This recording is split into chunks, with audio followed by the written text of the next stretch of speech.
Confounding in statistics, there are few places you'll hear the term confounding. The most common is the confounding factors, which have an effect on both the independent variable and dependent variable. To give you an example, think about our views, our thought process changes as we get more education. Now also the age has an impact too. So as we grow older, our thought process changes too. So if you want to see the education, it is sometimes the age factor is kind of confounding the result. So is it because of the purely education or purely age is difficult to know. So this is something indistinguishable. So then if you look at the definition for confounding, it doesn't really change in statistics. So let's just quickly Google it and show you that definition. So here is that definition number 2. It says mixing up with something else, so it's difficult to distinguish and so on. Now in this video we'll be talking about confounding in factorial design or fractional factorial design.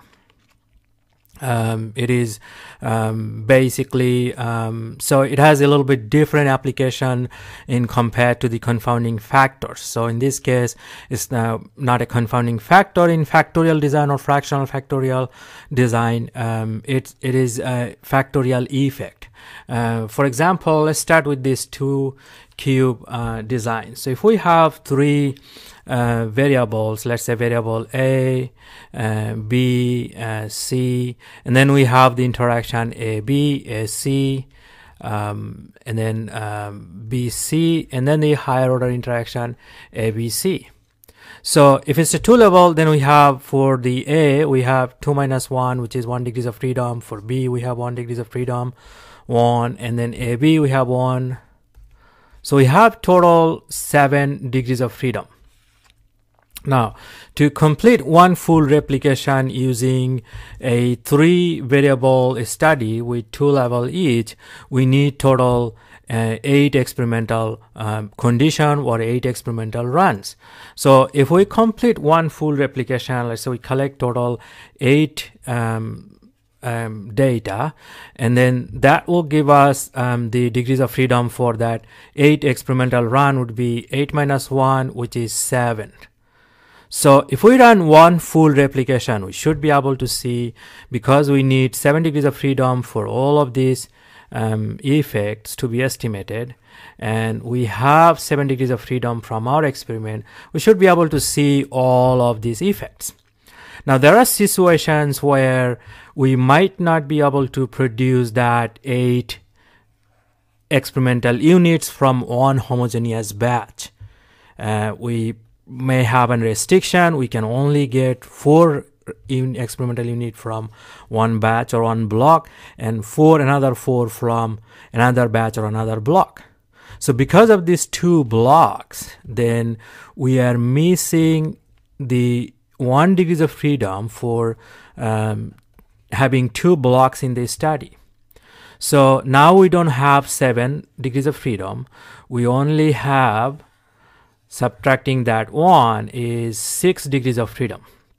So we can maximum see from this experiment 6 effects. So we won't be able to see all 7 effects for this 2 cube design, factorial design.